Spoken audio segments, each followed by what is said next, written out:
అధికారంలో ఉన్నప్పుడు ప్రభుత్వ డబ్బే ఎక్స్గ్రేష్ గా ఇవ్వడు ఆయన చేతగానితనం వల్ల చనిపోయిన వాళ్ళకి. అలాంటిది ఆయన సొంత డబ్బులు ఇచ్చారంటే ఎవరైనా నమ్ముతారా? రెండవది, ఆమె చెప్పినట్టుగా ఆ రోజు అపోజిషన్ లో ఉన్నప్పుడు ఏం మాట్లాడావు? కందుకూరు ఇన్సిడెంట్ జరిగినప్పుడు పర్మిషన్ లేకుండా సందులు గొంతుల్లో మీటింగ్ పెట్టి చంపేసి పోలీసు వైఫల్యం, ప్రభుత్వ వైఫల్యం, మాకు ఒక అపోజిషన్ లీడర్ కి ప్రొటెక్షన్ ఇవ్వరా అని చెప్పి మాట్లాడిన వ్యక్తి ఈ రోజు ఆవిడ మాట్లాడుతున్న మాటలు మీరు ఒకసారి గమనించండి. ఈ రోజు ఆవిడ బాడీ లాంగ్వేజ్ గాని ఆవిడ భాష గాని చూస్తే అర్థమవుతుంది.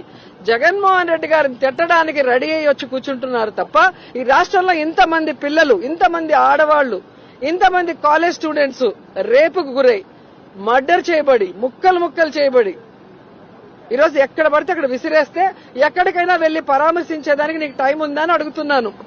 కాలు మీద కాలు వేసుకుని, చుడిదార్ వేసుకుని, మేకప్ వేసుకుని, సెల్ ఫోన్ లో వీడియోలో మొన్న కుప్పంలో జరిగిన ఇన్సిడెంట్ లో ఒక ఆవిడికి మాత్రం పరామర్శ.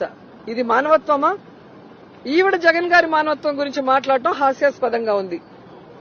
జగన్ గారు గాని వైఎస్ఆర్ గారి మానవత్వం గురించి ఈ రాష్ట్రంలో ఏ పేదవాడిని అడిగినా చెప్తాడు. ఈ రోజు ఒక ఫీజు రియంబర్స్మెంట్ గాని, ఒక ఆరోగ్యశ్రీ గాని, ఒక తల్లి ఇది అమ్మఒడి గాని, ఇవన్నీ ఎవరి కోసం తీసుకొచ్చారు?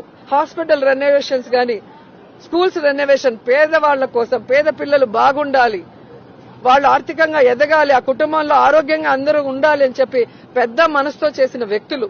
అలాగే కోవిడ్ సమయంలో ఈ దేశంలో ఏ రాష్ట్రంలో ఏ ముఖ్యమంత్రి చేయనటువంటి విధంగా మొత్తం భారాన్ని ప్రభుత్వమే మోస్తూ ప్రతి కుటుంబాన్ని తన సొంత కుటుంబంలాగా కాపాడుకున్న మానవత్వం ఉన్న వ్యక్తి జగన్మోహన్ రెడ్డి గారు. ఆయన గురించి ఈవిడ మాట్లాడటానికి ఈవిడికి అర్హత ఉందని నేను అడుగుతున్నాను. ఈ రోజు మీరు రెడ్ బుక్ రాజ్యాంగం అంటూ అన్ని వ్యవస్థల్ని భ్రష్టు పట్టించి పోలీసుల్ని కేవలం